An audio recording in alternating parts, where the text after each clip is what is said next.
കാറ്റതകളിക്കൊണ്ട് ഇന്നത്തെയും നാളത്തെയും ഭാഗത്തിലേക്ക് എല്ലാവർക്കും സ്വാഗതം. അങ്ങനെ നമ്മുടെ നിധി സുഭാഷ് ജോലി ചെയ്യുന്നിടത്ത് ചെന്ന് നിൽക്കും. അപ്പോൾ ബയ്യ നിധിയെ കാണുമ്പോൾ പറയും, ആ നിധി ചേട്ടനെ വിളിക്കുക എന്ന് പറയും. വേണ്ട എന്ന് പറയും. എന്നാലും നമ്മുടെ സുഭാഷ് കാണും നിധി വന്ന് നിൽക്കുന്നത്. അങ്ങനെ നിധിയുടെ അടുത്തേക്ക് ചെല്ലും. എന്താ മോളെ, നീ എന്തിനാ ഇങ്ങോട്ട് വന്നതെന്ന് ചോദിക്കും. സുഭാഷേട്ടനോട് ഒരു കാര്യം പറയാൻ വേണ്ടി വന്നതെന്ന് പറയും. പറ മോളെ, എന്തായാലും മോള് പറയും. സുഭാഷേട്ടനോട് എന്നോട് വിഷമമൊന്നും തോന്നരുത്, ഞാൻ നമ്മുടെ വീട്ടിൽ നിന്ന് മാറാൻ പോകണമെന്ന് പറയും. മോളെ, നീ എന്തീ പറയണേന്ന് ചോദിക്കും. സുഭാഷേട്ടൻ എന്നോട് അരുതെന്ന് മാത്രം പറയരുത്, ഇതെൻ്റെ ഉറച്ച തീരുമാനമാണ്. ഇനി ആ വീട്ടിലേക്ക് നിൽക്കാൻ കഴിയില്ല സുഭാഷേട്ടാ. അതുകൊണ്ട് സുഭാഷേട്ടൻ എൻ്റെ കൂടെ നിൽക്കണം എന്ന് പറയും. മോളെ, അപ്പോഴത്തേനും സുഭാഷൻ കരച്ചിലൊക്കെ വരുന്നുണ്ട്. അത് നിധി കാണുന്നുണ്ട്. എന്നാലും കാണാത്ത പോലെ നിൽക്കും. ഏട്ടൻ എന്നോട് വിഷമമൊന്നും തോന്നരുത്, ഞാനൊരു ഹോസ്റ്റല് റൂം എടുത്തിട്ടുണ്ട്, അഡ്വാൻസ് കൊടുത്തിട്ടുണ്ട്. എൻ്റെ കൂടെ ജോലി ചെയ്യുന്ന ദിവ്യ എന്ന് പറഞ്ഞ കുട്ടി അവിടെ ഉണ്ട്. അതുകൊണ്ട് വേറെ കുഴപ്പമൊന്നുമില്ല, ഞാൻ അവിടേക്ക് പോകാം. എപ്പോൾ വേണമെങ്കിലും സുഭാഷേട്ടൻ അങ്ങോട്ടും വരാം. എനിക്ക് നിങ്ങളെ കാണാനും വരാമല്ലോ. ഒരു മാറി നിൽപ്പ് അത്ര മാത്രം ഇതിനെ കണ്ടാൽ മതി എന്ന് പറയും. സുഭാഷ് പറയുന്നത് ഇപ്പോൾ വരാം മോളെ എന്ന് പറഞ്ഞ് നേരെ അകത്തേക്ക് പോകട്ടെ. അവിടെ ചെന്നിട്ട് റൂമിൽ ചെന്ന് കരഞ്ഞ് കണ്ണൊക്കെ തുടച്ച് സമാധാനമായിട്ട് വീണ്ടും വരും.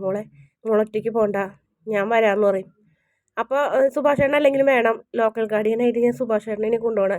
സുഭാഷേട്ടൻ വന്ന് ഒപ്പിട്ട് കൊടുക്കണം എന്ന് പറയും. ശരി എന്ന് പറഞ്ഞ അതിന് ശേഷം പിന്നെ കാണിക്കുന്നത് സുധീഷും ഹരീഷും കൂടെ വരുന്നു. ആ സമയത്ത് നമ്മുടെ നിധി പാക്ക് ചെയ്യുന്ന ഡ്രസ്സൊക്കെ നികേഷ് വിഷമമായിട്ടിരിക്കുന്നുണ്ട്. അതേപോലെ തന്നെ സുഭാഷും. അപ്പം നികേഷിൻ്റെ അടുത്തുനിന്ന് സുധീഷ് ചോദിക്കും, എന്താടാ എന്തെങ്കിലും വിഷമിച്ചിരിക്കുന്നത് ചോദിക്കും. അപ്പം നികേഷ് ചാടി എഴുന്നേറ്റ് കോളറും പിടിച്ചിട്ട് തനിക്ക് സമാധാനമായില്ലേ എന്ന് ചോദിക്കും. അപ്പോൾ ഹരീഷ് ഓടിയിട്ട് എന്താടാ നീ കാണിക്കുന്നതെന്ന് ചോദിക്കും. ഏട്ടത്തി വീട്ടിൽ നിന്ന് പോകുന്നു, ഇയാൾ കാരനല്ലേ എന്ന് ചോദിക്കും. പോണോ നിധിയോ? അപ്പോൾ ഇതിനും സുധീഷിന് ആകെ തലകറങ്ങണ പോലെ. സുധീഷ് ഓടി ചെന്ന് സുഭാഷിനോട് പറയും, സുഭാഷ് ചേട്ടാ സത്യമാണോ നിങ്ങൾ എന്തീ പറയുന്നത്? ചേട്ടൻ പോകണ്ടെന്ന് പറഞ്ഞില്ലേ? ഞാൻ എന്ത് പറയോടാ, എന്ത് മുഖത്തോടെ ഉണ്ടാ ഞാൻ അവളോട് ഇവിടെ നിൽക്കാൻ പറയേണ്ടത്? പറയുമെന്ന് പറയും. അപ്പോൾ സുധീഷിനൊന്നും ഉണ്ടായിട്ടുണ്ടാവില്ല. അപ്പോഴത്തേനും നിധി ഈ ബാഗൊക്കെ ആയിട്ട് പുറത്തിറങ്ങി. അപ്പം സുഭാഷ് അപ്പോഴത്തേനും നികേഷ്, ഏട്ടത്തി പോകരുത് ഏട്ടത്തി എന്ന് പറഞ്ഞ് കരയുന്നു. നികേഷേ, നീ ഇങ്ങനെ വിഷമിക്കരുത്, നീ എത്ര പറഞ്ഞാലും ഞാൻ നിൽക്കില്ലടാ, എനിക്ക് ഇനി ഇവിടെ നിൽക്കാൻ കഴിയില്ല എന്ന് പറയും. അപ്പോൾ ഹരീഷിനോടും പറയും അതേപോലെ തന്നെ. അപ്പോൾ ഞാൻ ഇറങ്ങണമെന്ന് പറയുമ്പോൾ സുധീഷ് ഓടി വന്നിട്ട് കാല് പിടിക്കാന്ന് പറയും. നിധി, ഞാൻ നിൻ്റെ കാല് പിടിക്കുക, അറിയാണ്ട് പറ്റിപ്പോയാണ്, ഒരു തെറ്റ്, നീ എന്നോട് ക്ഷമിക്കണം, എനിക്ക് എൻ്റെ അപ്പോഴത്തെ ആ ഒരു അവസ്ഥയിൽ ചെയ്തു പോയതെന്ന് എത്ര വേണമെങ്കിലും മാപ്പ് പറയാം, അല്ലെങ്കിൽ നീ ഇവിടെ നിന്നോ, ഞാനിവിടെ നിന്ന് പോകാമെന്ന് പറയും. ഒരുപാട് ഡ്രാമയൊന്നും വേണ്ട എൻ്റെ അടുത്ത്, എനിക്ക് മതിയായി എന്ന് പറയും. അപ്പോൾ നമ്മുടെ സുഭാഷ് പറയും, മോളെ ഒറ്റയ്ക്ക് പോകണ്ട, ചേട്ടനും കൂടി വരാമെന്ന് പറയും. ആ സുഭാഷ് ഏട്ടാ പറയും, സുഭാഷ് ഏട്ടാ എന്നൊക്കെ പറയും. പക്ഷേ രക്ഷയുണ്ടാവില്ല. സുഭാഷ് പോയി വെള്ളം കൊണ്ടും ഷർട്ടൊക്കെ ഇട്ട് വന്ന് നിധിയുടെ കയ്യിൽ നിന്ന് ബാഗ് മേടിച്ച് രണ്ടുപേരും കൂടി ഇറങ്ങണ്. ഭാസ്കരനെ കണ്ടപ്പോൾ ഇറങ്ങട്ടെ എന്ന് പറയുമ്പോൾ ഭാസ്കരൻ എന്ന് പറയും. എന്നിട്ട് നിധി ഒന്നും കൂടെ തിരിഞ്ഞ് നോക്കിയിട്ടാണ് പോണത്. അപ്പോൾ നമുക്കൊരു ഓട്ടോ വിളിച്ച് പോകാമെന്ന് പറയും. സുഭാഷ് കരച്ചിൽ വരുന്നുണ്ടെങ്കിലും പക്ഷേ കണ്ണീരടക്കിന് നിൽക്കണത്. അത് കഴിയുമ്പോൾ നികേഷ് ഇങ്ങനെ പൊട്ടിക്കരയിനിരുന്നിട്ട് അപ്പോൾ നികേഷിനെ സമാധാനിപ്പിച്ച് വിളിച്ച് അകത്തേക്ക് കൊണ്ടുപോകും ഹരീഷ്. ആ സമയത്ത് നമ്മുടെ സുധീഷ് ഓടി വന്ന് ഭാസ്കരനെ തല്ലാനൊരു വടി എടുക്കണ്. നിങ്ങളൊറ്റ ഒരാൾ കാരണമാണ് ഇങ്ങനെയെന്ന് പറയടാ, ഗ്രഹണി ചക്കക്കൂട്ടാൻ ഗ്രഹണി പിടിച്ച പിള്ളേർ ചക്കക്കൂട്ടാൻ കണ്ട പോലെ നീ പെരുമാറിയത് ഞാൻ എന്ത് ചെയ്യാനടാ? എടാ പൊട്ട, നീ പെണ്ണുങ്ങളോട് പെരുമാറണം എങ്ങനെയെന്ന് അറിയണം, പെണ്ണുങ്ങളെ മനസ്സറിയണം, അല്ലാണ്ട് നിന്നോട് ചോദിച്ചത് നമ്മളെ കട്ടിലിൽ കിടക്കാൻ ഞാൻ പറഞ്ഞോ എന്നൊക്കെ ചോദിക്കും. അപ്പോൾ ഇത് തല്ലാനിങ്ങനെ ഓങ്ങണ്, ഒരു വടി എടുത്തിട്ട് നിന്നടാ തല്ലിക്കോ എന്ന് പറഞ്ഞിട്ട് തല കാണിച്ചു കൊടുക്കും. എന്നിട്ട് നീ വീണ്ടും പോയി 15 വർഷം ജയിലിൽ കിടക്കും, അപ്പോൾ അവൾ വരും, കിട്ടിയത് തന്നെയെന്ന് പറയും. അങ്ങനെ പറഞ്ഞിങ്ങനെ വീണ്ടും വീണ്ടും ദേഷ്യം പിടിപ്പിക്കണം. അപ്പോൾ ആ സമയത്ത് ഹരീഷ് ഓടി വരും. നിങ്ങൾ എന്ത് ചെയ്യുന്നത്, ഉണ്ടാകുന്നേ വന്നേ, അയാളെന്തിനാ തല്ലാൻ നിൽക്കണേ എന്നൊക്കെ ചോദിച്ച് ചേട്ടൻ അങ്ങോട്ട് വാ എന്ന് പറഞ്ഞ്. അപ്പോൾ അവിടെ ചെന്ന് ഇരിക്കും, കരയും, കണ്ടിട്ട് അയാൾ കാരണമുണ്ടാ ഞാനിതൊക്കെ ഇങ്ങനെയൊക്കെ പറ്റിപ്പോയി, അയാളെ വാക്ക് കേട്ടിട്ടുണ്ടാ, ഞാൻ ഈ ഇങ്ങനത്തെ ഒരു ചതി പറ്റിയത്, അവൾ പോയില്ലേടാ, എനിക്ക് അവൾ ഒത്തിരി ഇഷ്ടമായിരുന്നടാ, ഞാൻ അറിയാണ്ട് ചെയ്തത് എന്നൊക്കെ പറഞ്ഞ് ഇങ്ങനെ പൊട്ടി കരയിന്. പക്ഷേ ഹരീഷ് വിഷമമുണ്ടായിരുന്നു, അവരൊന്നും മിണ്ടില്ല. അങ്ങനെ അകത്തേക്ക് പിടിച്ച് വലിച്ച് കൊണ്ടുപോകണം. അതിനുശേഷം പിന്നെ കാണിക്കുന്നത് ഹോസ്റ്റൽ ഓട്ടോറിക്ഷയിലാണ് രണ്ടുപേരും. അപ്പോൾ നിധിക്ക് നല്ല വിഷമമുണ്ട്. നിധി ഇങ്ങനെ സുധീഷ് ചെയ്ത നല്ല കാര്യങ്ങളൊക്കെ, സർട്ടിഫിക്കറ്റ് മേടിച്ചതും ജോലി കിട്ടിയതും എല്ലാ കാര്യങ്ങളൊക്കെ ഓർക്കുന്നുണ്ട്. ഓട്ടോറിക്ഷയിൽ ഇരുന്നിട്ട് കരയുന്നുണ്ട്. സുഭാഷും സൈഡ് തിരിഞ്ഞിരുന്ന് കരയുന്നു. അപ്പോൾ രണ്ടുപേരും അങ്ങോട്ടും ഇങ്ങോട്ടും കരയുന്നുണ്ട്. അതിനുശേഷം ഹോസ്പിറ്റലിലെത്തും. അപ്പോൾ ദിവ്യ വന്നവരെ സ്വീകരിക്കും. എന്നിട്ട് മേഡത്തിൻ്റെ അടുത്തേക്ക് ചെല്ലും. അപ്പോൾ എനിക്ക് ഇതാരെന്ന് ചോദിക്കും. എൻ്റെ ചേട്ടനാണെന്ന് പറയും. ആധാർ കാർഡ് ഉണ്ടോയെന്ന് ചോദിക്കും. ഉണ്ടെന്ന് പറയും. ഒരു ഫോം പൂരിപ്പിച്ച് തരാൻ പറയും. അങ്ങനെ ഒരു ഫോം പൂരിപ്പിക്കും. ഫോം പൂരിപ്പിച്ച് കൊടുക്കുന്നതാണ് ഇന്നത്തെ എപ്പിസോഡിൻ്റെ അവസാന ഭാഗം.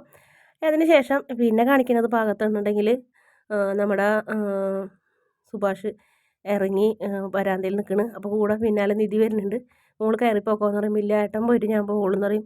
സുഭാഷ് ഏട്ടൻ എന്നോട് വിഷമമൊന്നും വിചാരിക്കരുത് എന്ന് പറയും. ഇല്ല മോളെ, മോൾക്ക് എപ്പോൾ വേണമെങ്കിലും അങ്ങോട്ട് വരാം, ഞാനും ഇടയ്ക്ക് നിന്നെ കാണാൻ ഇങ്ങോട്ട് വരണ്ട് എന്ന് പറയും.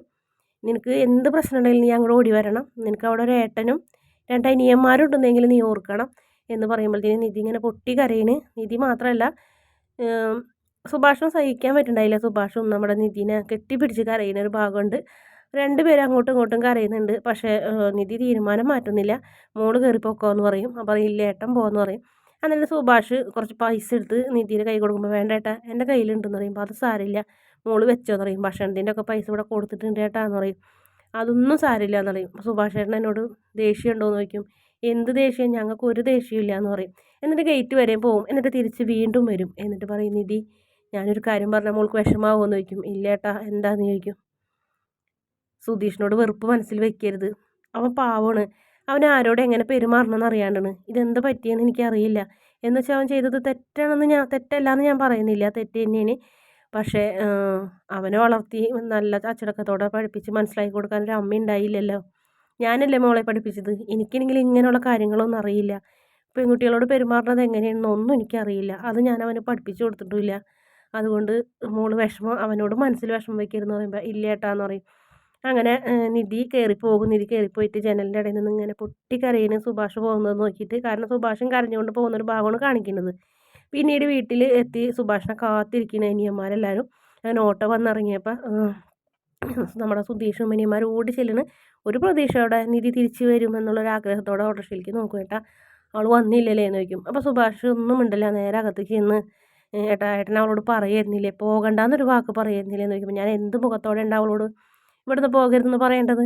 അവൾക്ക് അവൾ ഇവിടെ നിൽക്കേണ്ടത് നമ്മുടെ ആവശ്യമായിരുന്നു, അല്ലാണ്ട് അവളെ ആവശ്യമല്ലായിരുന്നു. നമ്മുടെ സന്തോഷത്തിന് വേണ്ടിയിട്ടാണ് നമ്മളവളെ പിടിച്ചിരുത്തിയത്. എന്നിട്ട് ആ പെൺകുട്ടിക്ക് ഇവിടെ സ്വസ്ഥതയോടെ കിടക്കാനൊരു സ്വൈര്യം ഉണ്ടായി. നീ ചെയ്ത തെണ്ടിത്തരത്തിന് എനിക്ക് അവളെ പിടിച്ച് ഇവിടെ നിർത്താൻ പറ്റുമോ എന്നൊക്കെ ചോദിക്കുന്നത്. ഞാൻ അറിയാണ്ട് പറ്റിയതെന്ന് ചേട്ടാ, എനിക്ക് അവളെ ഒരുപാട് ഇഷ്ടമാണ്, അവളായിട്ട് ഒന്നിച്ച് ജീവിക്കണമെന്ന് ആഗ്രഹിച്ചിട്ടാണ്, അല്ല ഇത് അച്ഛൻ്റെ വാക്ക് കേട്ടിട്ട് ഞാൻ ചെയ്തതാണ്, അങ്ങനെയാണ് ഇങ്ങനെയെന്നൊക്കെ പറഞ്ഞ് നമ്മുടെ സുധീഷ് പൊട്ടി കരയുന്നു. അപ്പോൾ അതിനേക്കാളും വലിയ ശക്തിയിൽ നമ്മുടെ നികേഷും കരയുന്നുണ്ട്. അങ്ങനെ കിളിക്കൂട് ആകെ തകർന്ന് തരിപ്പണാവണ്. അതുപോലെ തന്നെ സുഭാഷിന് ഭയങ്കര വിഷമമുണ്ട്. സുഭാഷ് പറയുന്നത് ഞാനേ എൻ്റെ അനിയത്തിനെ പോലെ സ്വന്തം കൂടപ്പിറപ്പായിട്ടാണ് ഞാൻ കണ്ടത്, അവളെന്നെ ചേട്ടാന്ന് വിളിക്കുന്നത് സ്വന്തം ചേട്ടനായിട്ട് കണ്ടത് തന്നെയാണ് ഞാൻ. എന്നുവെച്ചിട്ട് നിൻ്റെ ഭാര്യയായി അവൾ ജീവിക്കണം എന്ന് ഞങ്ങൾക്ക് എല്ലാവർക്കും ആഗ്രഹം ഉണ്ടായിരുന്നു. അവളുടെ മനസ്സിൽ ഇടം നേടുന്നത് വരെയും കൂടെ നിനക്ക് കാത്തിരിക്കാൻ പറ്റിയില്ലല്ലോ. ഇനി പറഞ്ഞിട്ട് ഒരു കാര്യവുമില്ല, അത് പോയി എന്ന് പറഞ്ഞു കഴിഞ്ഞിട്ട് സുഭാഷ് അകത്തേക്ക് പോകണം. സുധീഷ് പൊട്ടിക്കരഞ്ഞ് നിൽക്കുന്നതോടെയാണ് എപ്പിസോഡിൻ്റെ അവസാന ഭാഗം. വീഡിയോ ഇഷ്ടപ്പെടുകയാണെങ്കിൽ ചാനൽ ഒന്ന് സബ്സ്ക്രൈബ് ചെയ്ത് സപ്പോർട്ട് ചെയ്യണേ.